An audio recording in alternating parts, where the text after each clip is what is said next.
Dawgs Podcast with your hosts, Blake Reneker, Justin Charles, John Nye, and Josh All. What's up, Browns fans? Welcome back to a special episode of the Dawgs Podcast coming to you live from Bleacher Report. If you are new to the show, we don't normally just sit in front of blank green screens and look like this. And if you've watched our show before, you know that. We were having some technical difficulties and we were in the witching hour, and it was just like, well, let's just go live. Hopefully it sounds good because it's not going to look good.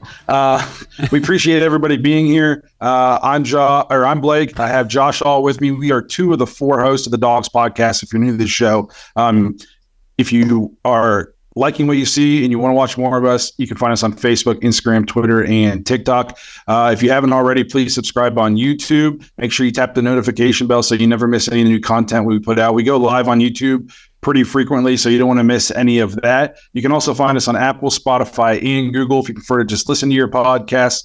Lastly, if you're looking for more Dawgs content, you can head to jointhedawgs.com, become an official Dog Pack member on our Patreon page. You get an extra episode every week. You get you get access to the private Discord. We have fantasy leagues going on. There's a lot of cool stuff going on in our Dog Pack. We give merch away every month. We've met some of the people from the Dog Pack. It's just a good online Browns community. So if you're interested in something like that, you want to hang out with the Dogs more often, you want to meet Browns fans from all over the world, head to thedawgspodcast.com. And that's not the right website. Head to jointhedawgs.com, become a Dog Pack member. We got too many websites. Too many websites, too many tech issues. It was a absolutely horrible afternoon of football if you're a Browns fan. And you know what? Like Blake said, we don't normally look like this. So head over to YouTube after the show and check out what our stuff normally looks like. We should have all this stuff hopefully figured out for the next stream. And we'll be good to go. So, pretty excruciating afternoon for the Browns. I'm interested to hear your thoughts on it, Josh. We were texting a little bit. For me, once I got the notification that Deshaun wasn't playing, I pretty much chalked this up to we're not going to win this game. I had essentially no hope. A lot of people are screaming for DTR in the preseason. Guys, the preseason means nothing. Kenny Pickett looked like Joe Montana. This is just further proof that the preseason is nothing. Watkins led the league in receiving in the preseason. He can't even get on a roster. Like, the preseason means nothing. The DTR hype. I'm not saying I'm sold on DTR. He's a 5th round rookie, and we asked him to make his first start against one of the best coached, most physical, well-run organizations in the National Football League. Like, he was set up to fail. The bigger fumble to me is we should have never traded away Josh Dobbs. That's what I took away from this game. Trading Josh Dobbs was a bad idea and could come back to haunt us if Watson's injury is worse than they're letting on. Right. And I mean, the Josh Dobbs thing, I totally get what you're saying. But then again, if Deshaun Watson plays all 17 games this year and we never have to rely on a backup quarterback, then the Josh Dobbs remains an awesome move by Andrew Berry to get, what was it, a 5th round pick for him? So, yeah, something like that. It's just one of those things. It's unfortunate. But, I'm seeing people in the chat here even saying, like, I saw we talked about this before the game today, Blake. Somebody in the chat mentioned, why did we not consider starting PJ Walker? And I know that kind of sounds like hindsight 2020, DTR sucked today, all that stuff. But when you were going into the game, it's like, well, we do have this guy elevated from our practice squad who has played NFL football at the NFL level before. He has won games. He's done this before. Maybe we just need to game manage our way on the back of this strong defense to a win today, rather than go in there and try to get cute and fancy with DTR, who just was not ready for it. So I actually, when I found out Watson was going to be out, my first thought was we should start PJ Walker. And then my second thought was, well, we had a veteran backup quarterback that we liked, and we named him the number 2, and then they traded him and made DTR the number 2. If you didn't trust DTR to come in and play this game, then you never should have traded Dobbs in the first place. Like, so DTR took the first team reps this week, most of them, I'm pretty sure, because Watson couldn't throw. PJ Walker did not. Like, if you were just going to skip DTR and go straight to PJ Walker, then PJ Walker should be your number 2. You know what I mean? So, like, I just don't think you could do that and have any legitimate case for why you got rid of Dobbs. it was clear though that DTR was in over his head. The biggest thing I've seen a lot of stuff in here about Stefanski was the problem today, and I know you had some thoughts on this. What was he supposed to do? I just felt like, so this has been an ongoing theme for me anyway, and I'm, guys in the chat, let us know your thoughts about this too. I feel like Kevin Stefanski comes into each game with his game plan and what he wants to do, and you don't really see him adjust during the game. We saw it in the Steelers game. When the defense is doing certain things, I don't feel like there are these adjustments to take what they're giving us, and I felt like the play calling early on with some of the trickery, some of the passing, downfield passing that he was trying to execute with DTR, I just don't think that was a smart move with this 5th round rookie making a spot start, hopefully, for Deshaun Watson in this game. I wanted to see a much more simplified playbook today. And I know that the ground game wasn't going. It did not get going very well early. What I hated to see was that nice 26-yard chunk run from Ford at the beginning of the game get called back immediately. That was rough. And before we move on, Ohio, DraftKings has upped their sign-up offer to kick off this NFL football season. New users can place a $5 first bet to instantly claim $200 in bonus bets, plus up to $150 back in bonus bets if your team loses. All you have to do is sign up with our code, THEDAWGS, all one word. Using our code, THEDAWGS, not only gets you great bonuses, but it also directly supports our podcast. If you've been considering signing up for DraftKings, make sure you use our code, THEDAWGS, to maximize your first bets. This offer is only available for new customers who are 21 years and older and physically present in Ohio. Please gamble responsibly. If you or someone you know has a gambling problem and wants help, call 1-800-GAMBLER. Check the episode description for the full terms of the offer to see if you qualify. Yeah, so to play devil's advocate, I went and looked. So I saw people complaining about Stefanski and the play calling, blah, blah, blah, and all this stuff. And so I went and looked, and it was about halfway through the third quarter. Mind you, we're down 21-3 at the time.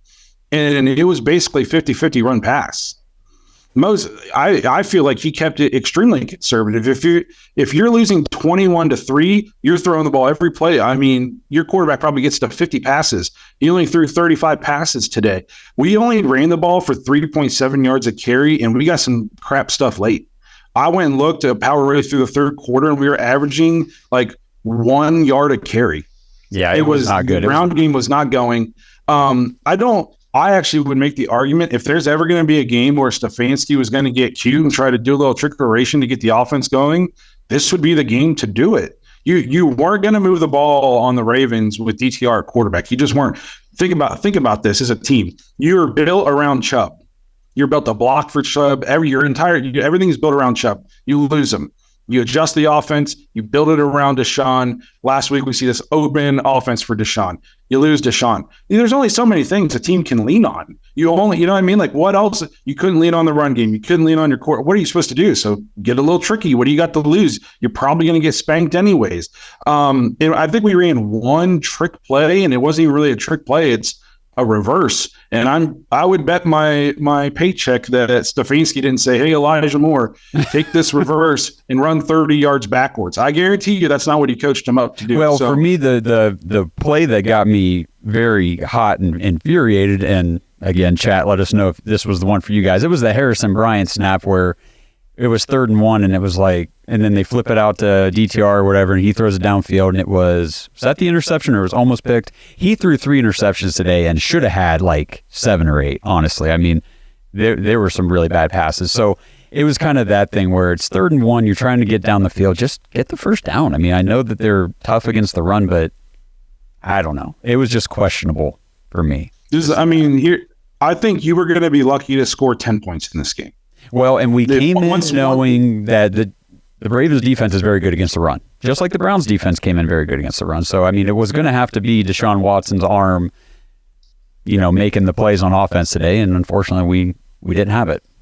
It's just, to me, like the Stefanski blame, if we had Deshaun for this game and we came out and we looked that bad and we only put up 3 points, okay, you can blame Stefanski. Go find me the coach, the offensive coach in the NFL that loses his center, his all-pro center at the beginning of the game, or his Pro Bowl center, who doesn't have his all-pro running back and doesn't have his franchise quarterback, and tell me the coach whose offense is going to look good. Against the Ravens defense is a legit defense. We weren't playing the Broncos or the Bears. Go find me the offensive coach that puts up points in that scenario. There isn't one. There isn't one. So I just thought the Stefanski blame, like, we're playing with a backup center, a backup quarterback, a backup running back. What's he supposed to do? I know. I feel like, and we've done this the last few weeks on the show. I mean, there have definitely been some Kevin questions come up, and it's not like we're advocating for the guy to be gone. And I know a lot of people in the chat are saying, got to get rid of Kevin. That's not where we're at. That's, we have been staunch Kevin Stefanski defenders since he's been here. It's just, I'm starting to see certain play calling things that I'm questioning, especially considering now we've got Deshaun Watson at quarterback, minus today, of course. And I just don't see him playing to his strengths. It's the lack of adjustments in the game. I'm with you. I understand what you're from the Titans game, where we all sat and talked about how awesome the offense was. I mean, we played with a 5th-round rookie against the Ravens without Nick Chubb, without our starting center. I mean, we can't. He's not making adjustments. We just talked about how he called a great game 7 days ago. I mean, no coach in the league was gonna coach well today. The cards were definitely stacked against us. I understand. And I saw someone in here who said the defense was terrible. The defense was not terrible, guys. If I told you were going to get out of this game, Lamar was going to only complete 15 passes. He wasn't going to throw for 200 yards. You were going to hold him to under 30 yards rushing, and you were going to force a turnover.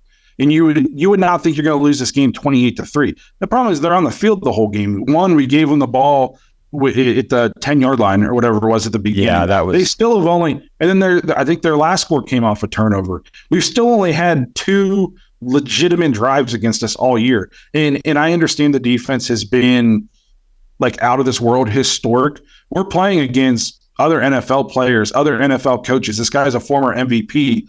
You're not going to hold everybody to 3 points and under 100 yards of offense every game. It's unrealistic. Like that's not going to happen. We have to just chill. Like this game, everything. I'm more angry about the fact that the Browns just can't catch a break ever. Right. And you know what I mean? Like we come out, we look good last week. Deshaun has his best game as the Cleveland Brown. We're going to have good weather today, and Deshaun's out. No, he can't build off his best performance ever. Yet last night we find out David Njoku catches himself on fire. This stuff only happens to Cleveland. No, you're right. You're absolutely right. 2016 Trevor Bauer finger cut all over again. Like, who's in a World Series run and almost cuts their finger off playing with their drone the night before a game? Nobody, unless you play in Cleveland. Who the day before a game, who catches themselves on fire? Nobody, unless you're a Cleveland Brown. And I'm not mad at David for trying to start a fire in his backyard. I start fires in my backyard all the time. It's just like, man, can we just not ever catch a break? This stuff doesn't happen to anybody else. That's the thing I'm more frustrated about. I had zero expectations for the offense. I was hoping maybe we could hold them to like a touchdown and we'd get lucky and score 10. Yeah. That was in DTR looked. I didn't expect him to look good, and he looked worse than I was expecting him to look. So yeah, that was the defense didn't play bad, guys. The defense forced a turnover. The defense held Lamar under 200 yards passing. They held him under 30 yards rushing. And they were on the field forever. Yeah, so I wrote down some notes, before we kicked off the live here, and I said, I wanted to at least have a little bit of positive, comments and some energy here. So, a lot of the positive stuff doesn't necessarily have to do with the Browns directly, but positive 1, the Bengals suck. That's awesome to see. Positive 2, the Steelers suck. Cool. Positive 3, we've got 2 weeks now for Deshaun to get healthy. Thank God. We need his shoulder back. We need him back desperately. Positive 4, we're done. No more fans at all asking for DTR over Deshaun. I think we can put that to bed. And finally, the defense did bounce back in the second half, like we talked about before we went live. Pretty much didn't give up any points at all in the second half, except for there at the end whenever, I think, like you said, it came off that interception anyhow, so it's not like they were driving down the field on us in the second half. So even after being gassed and being on the field pretty much the entire first half, the defense came out after halftime, said, we're going to continue playing our brand of defense. Jim Schwartz got those guys back up to play in the second half, even in a complete losing effort. And that was so encouraging to see that even in a game like this where it's ugly and just the wind is totally out of your sails, the defense just continues to bounce back, come back, and play hard. There were tackles for loss. Guys were in the backfield. Just the tenacity in that second half from the defense was so encouraging for me. Yeah, I was really pumped about this game because I thought it was a chance to be 3-1 heading into the bye. Then you got the big matchup with the Niners coming out of the bye. Even if Deshaun's back, I would not pick the Browns to win that game right now. I wouldn't pick the games to win that game. So I'm like, okay, we're sitting 2-3 after 5 games. That kind of sucks. And then so I went and looked at the Browns schedule. You got the Colts. I would take the Colts. There's no sure things in the NFL, but I would say, Browns would be favored against the Colts. Seahawks is a tough matchup. Could go either way. Then you got the Cardinals. Then you got the Ravens again. And then after the Ravens again, you got the Steelers. And then you got Broncos, Rams, Jaguars, Bears, Texans. Texans play well today. They beat the crap out of the Steelers. But I'm looking at this, and even if you go 2-2 out of the bye, you lose to the Niners, lose to the Seahawks, and then say you lose to the Ravens and Steelers. So you lose 3 of your next 5 or something like that. You got a 4-game stretch of Broncos, Rams, Jaguars, Bears. You can make up a lot of ground in that time. You just got to win the games you're supposed to win here in this stretch. The Colts you should win. I mean, the Browns can still get to 11 wins if they play well. Like we're 2-2. Some people are acting like the season's over. Yes, it would have been nice to get this win, kind of change the narrative on the season, but there's a lot of wins after the bye. Like there's a 4-game stretch there. I mean, we'll probably put up 2,000 points on the Broncos. That's the Bears are just as bad. So there's plenty of football left. My biggest fear is what's wrong with Deshaun Schultz. That's what I was just going to say. Yep. I thought one of two things all week. I thought it was hurt worse than they were letting on, or it wasn't as bad and they were playing it close. They want to keep it secret, make the Ravens not know who was going to play. It's worse than what they're letting on, I think. I'm worried about if it's going to linger. So the bye, we were kind of worried about the early bye when they released the schedule. It honestly couldn't have come at a better time. Let's give them 2 weeks to get that thing right. The thing with Deshaun's shoulder that I'm still going to hold some optimism about is I think it was Mary Kay came out of the locker room yesterday, I believe, or maybe it was Friday, and he said, I expect to play. Like, that was his, whether he was lying or told, I don't know. I doubt that. I think honestly he thought he was going to play. They said they were going to see him warm up before the game. If his shoulder was really that messed up and they knew it was, he wouldn't have been out there. There would not be video of him throwing the ball like he was before the game, making sure that the shoulder was good to go. And I guess it just wasn't. But at least he was out there attempting. I mean, it wasn't like he was ruled out yesterday or Friday or anything. It was really a game time decision, which makes me believe that it just isn't that bad. And they said, you know what, with the bye coming up, let's not push it. Let's just, if we drop this game, that sucks, but we got the bye to get right. And then we come back and, full health. Yeah. Somebody said there was going to be a big trade before the 49ers game. I'm curious what they think that trade will be for. And here's the other prop thing too, is look around the AFC North. The Ravens are 3-1. Everybody else in their division got rolled today. They're 3-1, but they're not an impressive 3-1. They are a beatable team. Like I said, the cards are just stacked today. I mean, we've seen the Ravens the first 4 weeks of the season now. That offense is nothing super impressive. I think they can be beaten. Like Lamar didn't he completed a ton of passes. We talked about this in our preview show. He's completing a crazy high percentage of passes, but they're going for nowhere. Right. He completed 15 and 19 today. So you're looking at his completion percentage. Like, man, Lamar was on point today. He threw for 187 yards. He even cracked 200 again. Like, the offense is still anemic. And they're also playing without, they have a ton of injuries too, but they still had Lamar. You know what I mean? Like, They still have the guy. That thing is built around Lamar, and they still had him. He's the main cog in that machine. You took away our main cog. You've taken away 2 of them.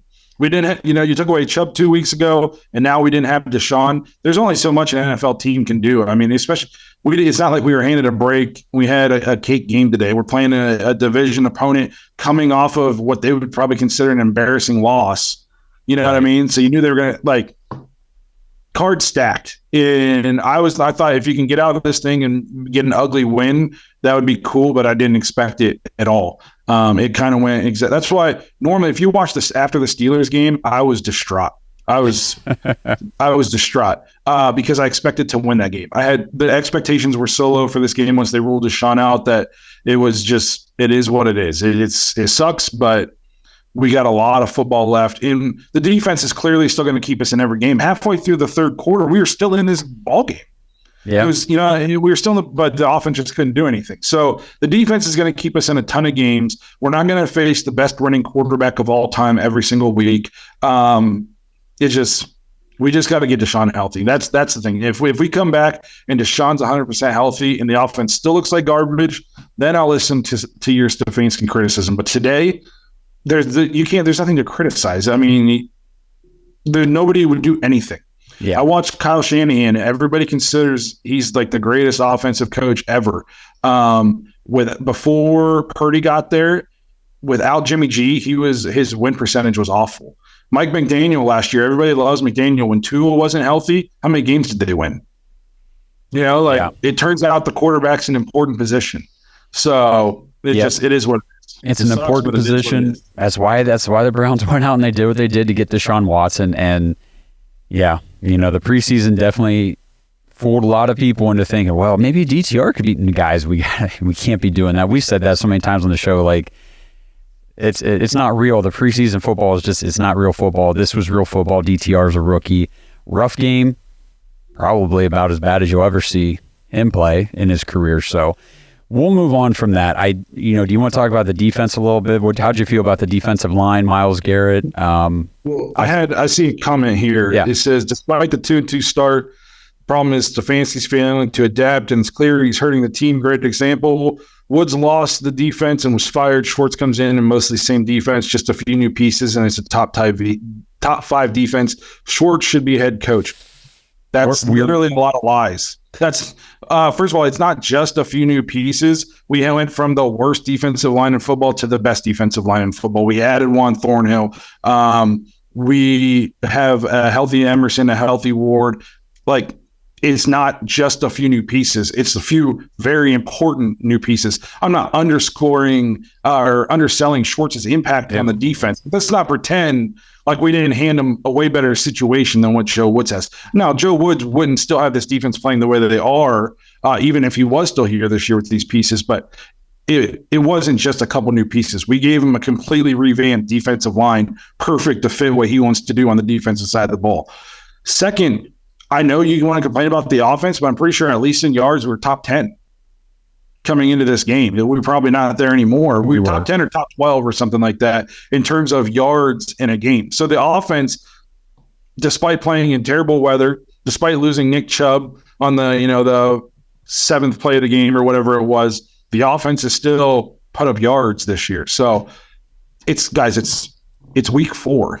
Like, we can't want to fire somebody and then hire somebody. Like, we got to stop with that. Like, nobody goes undefeated in the NFL. It's just relax. Yeah.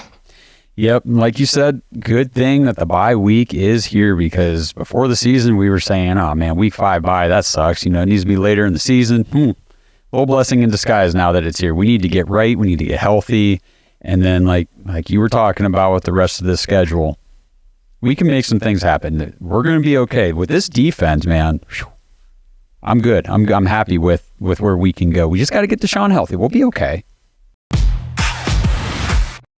This episode is brought to you by Omaha Steaks. Browns fans, fall is in the air, and that means we're looking forward to more of these crisp mornings, falling leaves, and more sweater weather. But more importantly, this is the perfect time for all of your fall grilling and tailgating, because right now the Browns have the number 1 defense in the NFL, and to really properly tailgate for that kind of performance, you got to have the number 1 meats available that you can possibly get, and that's Omaha Steaks. Omaha Steaks has all of your fall cravings covered, and right now you can get 50% off site-wide during the Omaha Steaks semi-annual sale. That's 50% off all your favorite tender, juicy, extra-aged steaks like their butcher's cut filet mignons. Go to omahasteaks.com today and use code DAWGS, DAWGS, when you check out, and you'll get not just 50% off of their site-wide sale, but you get an extra $30 off your order with our code. With Omaha Steaks, the possibilities are endless flavor, and endless value on incredible entrees, scrumptious size, decadent desserts, and more, all of them 50% off during the semi-annual sale. and every single bite is backed by their 100% unconditional guarantee. Go to omahasteaks.com right now. Shop all of your delicious favorites for half the price. Don't forget, enter code DAWGS, DAWGS, when you check out for an extra $30 off your order. But you better hurry. This sale is only available for a limited time. Minimum purchase may apply. No, yeah, I agree. As far as the defense you asked me about today, I thought the defense played until they were obviously gassed. And you got to a certain point where it was like, the offense wasn't going to do anything. So it's hard to keep that edge. I thought they played pretty well. We knew coming into this game, Lamar was going to get his a little bit. And honestly, he only had 27 yards rushing. Like, he threw a couple nice balls, but he didn't even throw for 200. Like, the defense played well enough to win this game, especially if they wouldn't have been put in bad situation after bad situation by the offense. The offense has to quit turning the ball over. Oh my God, that is my biggest that is my biggest gripe with the offense. Like, you have to quit turning the ball over. What did you say last week? Didn't you on the maybe in the preview show? You said something. We were talking about how the Browns had the third worst turnover differential in the league, and you said it might be hot takey, and we said, no, not really. You said that we could end the season with the number one defense and one of the worst turnover differentials in the league. Yes, we keep turning the ball over, so it's going to be tough to go positive in that department. And then second, I said our front seven is so dominant that it's almost hard to force turnovers at times because the offense doesn't even have the opportunity to make a mistake. They're under siege as soon as the quarterback gets the snap, and they're just throwing it away. They're just running for their lives and chucking it out of bounds. There's been very few opportunities to even try to force turnovers. So that was my take. And I said it might sound stupid, but if you watched our first three games, quarterbacks legitimately, they looked like they were about to crap themselves. They had no time to do anything. They were just under siege, under fire the entire game. No opportunity to even turn the ball over. You didn't have time to make a bad decision. You're just throwing the ball away. So I could see us finishing negative this year and still having, and we're going to have one of the best defenses in the league and potentially finish negative in turnover differential. Yeah. Yep. I was hoping that we would, it was nice to see a turnover force today. I was hoping we'd get a few more. It was just tough. It was just so hard seeing our defense on the field that much. We have not seen them so far this season on the field. Usually it's 3 and outs. Honestly, it's the most they've had to run in the entire season at this point. And like I said, I think on the second half, they bounce back and show that they have some resilience and some fight to them that, we've talked about this before. Cleveland teams in the past wouldn't have. They would have just folded it up, said we're done, and that second half would have been even uglier. Clearly, you're a Stefanski fanboy. He's shown you countless times he's not an adequate multitasking head coach. He fails to adapt, gets entirely too cute, yada, yada, yada. You don't even know me. I have been critical of Stefanski in the past. I still support him. My question I pose to you, go ahead and fire Stefanski. Who you hiring? Yeah. So, and now through this whole stream and pretty much for this season, I've been the same, not get rid of Stefanski, but just like, the lack of in-game adjustments just concerns me a little bit. I don't know. You talk to former players, though. I've heard Peyton Manning say this. You know what the biggest myth in football is? In-game adjustments? Halftime adjustments.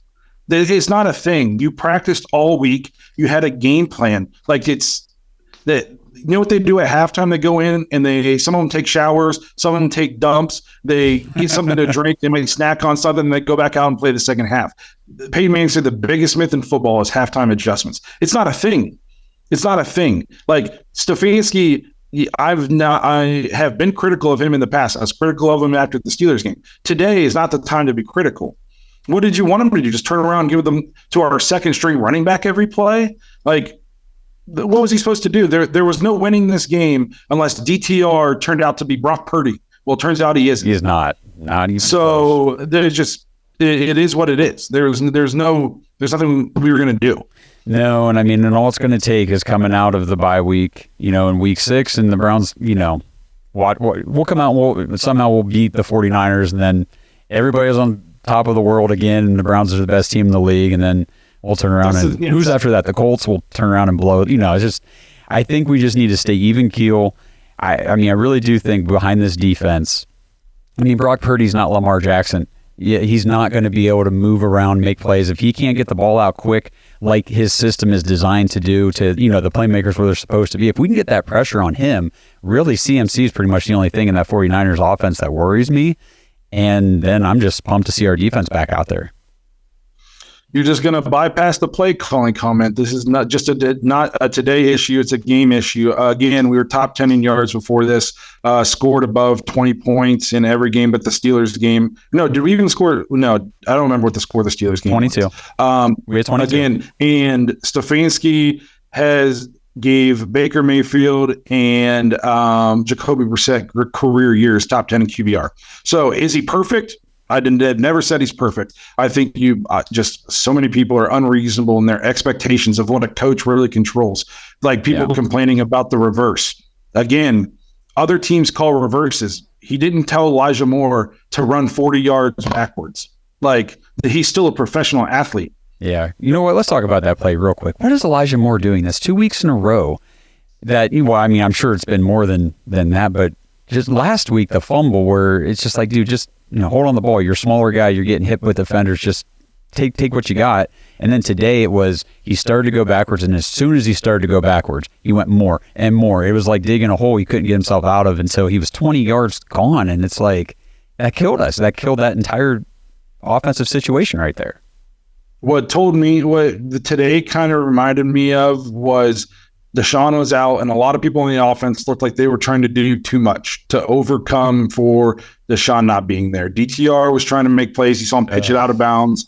Elijah Moore running backwards instead of just living to see another day. It's like they were trying to go outside of the framework of the offense, trying to do too much. Just do your job and let the plays happen and keep the ball. Keep it a game heading into the fourth quarter, and then it's anybody's ball game.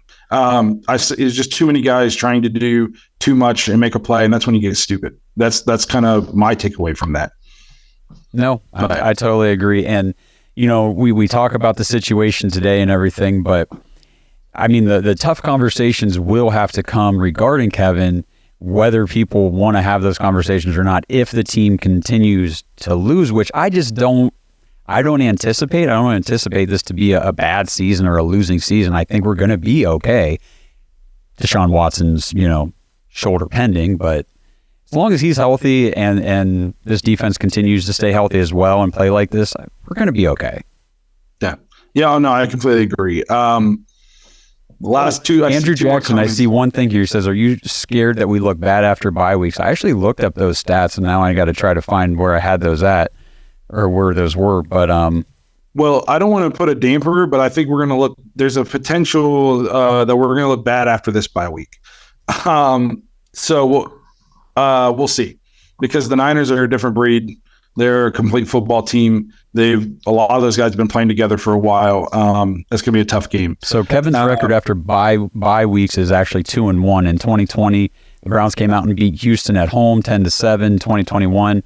We went to Baltimore and won that game 24-22, and then last year we lost 39-17 down in Miami, which was a crap show. But I mean, he's 2-1 after bye weeks, so that's it's better than a losing record on bye weeks. Yeah, promote Schwartz and let Alex Van Pelt call plays. Well, one, Schwartz has been a head coach before. Schwartz needs to stay where he's at. He had prime Matthew Stafford, prime Megatron. He had a decent Reggie Bush. He had prime Ndamukong Suh, and they were perennial losers still. So let's be real. It's not that I don't like Jim Schwartz, but it's not like he's some Hall of Fame head coach. And Alex Van Pelt has almost no experience calling games other than preseason games. Everybody likes to go back to that Steelers playoff game. If the Steelers don't give us 4 turnovers in short fields and we just catch them off guard early, do you remember the second half of that game? We didn't hardly score and we hung on for dear life. It's not like Alex Van Pelt is just some mastermind. If he was, teams would be trying to hire him.